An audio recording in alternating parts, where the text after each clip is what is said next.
RTL Opinion. Opinion avec Elisabeth Lévy, puisque Éric Zemmour profite encore de ses vacances. Donc demain, ce sera Éric Nolot. Aujourd'hui, donc, vous, Elisabeth Lévy, bonjour. Bonjour. Le halal, pas de polémique, paraît-il, parce que effectivement, hier, la réaction de Nicolas Sarkozy sur le marché de Rungis vous a, disons, étonné. Oui, je crains d'être moins drôle que Régis Maillot qui n'a pas laissé Marguerite. Alors, cette polémique n'a pas lieu d'être. La déclaration de Nicolas Sarkozy à Rungis à propos de la viande halal a de quoi faire douter de l'utilité des sondages et des sondeurs. Ces conseillers auscultent l'opinion comme les devins grecs interrogeaient les entrailles des oies, mais visiblement, cela ne leur dit pas grand-chose de l'humeur du pays. Ou alors, ils ont délibérément choisi les bobos contre les bistrots, ce qui serait absurde vu que le segment est déjà fort encombré politiquement et étrange 2 jours après le discours de Marseille, où le président, retrouvant les accents de 2007, s'est présenté comme le candidat du peuple. Nombre de Sarkozystes de 2007 pensent déjà, non sans quelques raisons, que les actes n'ont pas toujours suivi les paroles.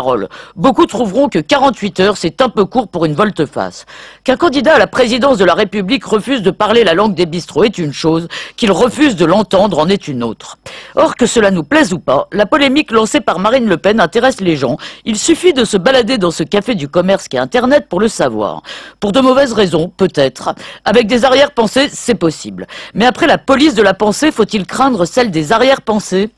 Curieusement, il est inconvenant de se demander si les allégations de Marine Le Pen sont vraies ou non.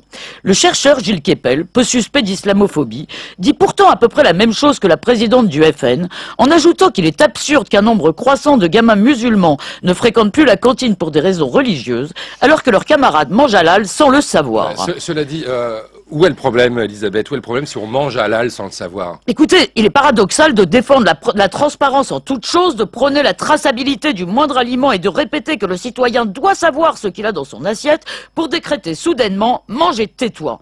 Dénoncera-t-on pour l'eupénisme inconscient les défenseurs des animaux parce que l'abattage rituel halal ou cachère heurte leurs convictions? Si les musulmans et les juifs doivent pouvoir respecter les prescriptions de leur foi, est-il raisonnable d'obliger des catholiques, des sikhs, des bouddhistes ou des libres penseurs à consommer de la viande bénie par un imam ou surveillée par un rabbin?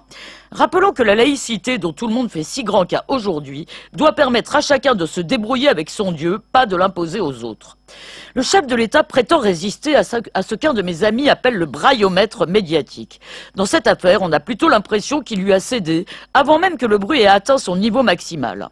Bonne question, mauvaise réponse, disait autrefois Laurent Fabius à propos du Front National. Aujourd'hui, on nous explique qu'il n'y a pas de question du tout. Circuler, il n'y a rien à voir. En entendant Nicolas Sarkozy à Rungis hier, j'ai pensé que François Hollande ou Jean-Luc Mélenchon, peut-être en moins poli pour ce dernier, auraient pu dire exactement la même chose que lui. Alors à l'Élysée, on devrait se rappeler que les Français préfèrent généralement l'original à la copie. Et ça, c'est signé Elisabeth Lévy. Elisabeth, vous voulez nous préciser quelques sources? Oui, parce que je déteste piller mes confrères. Alors je voudrais dire que lundi, pour la chronique sur Coussolre, eh bien, je me suis beaucoup servi de l'excellent blog de Pascal Robert-Diard du Monde. Que la police des arrière-pensées, j'ai pêché ça dans Valeurs Actuelles, mais je ne sais pas de qui, que l'auteur se dénonce. Et enfin, c'est Cyril Benazar de Causeur qui a inventé le braillomètre. Voilà, qu'ils en soient remerciés. Voilà, et nous on vous remercie d'être venus. Cela dit, vous revenez vendredi. Et oui. Et demain, ce sera Éric Nolot. À vendredi. À vendredi.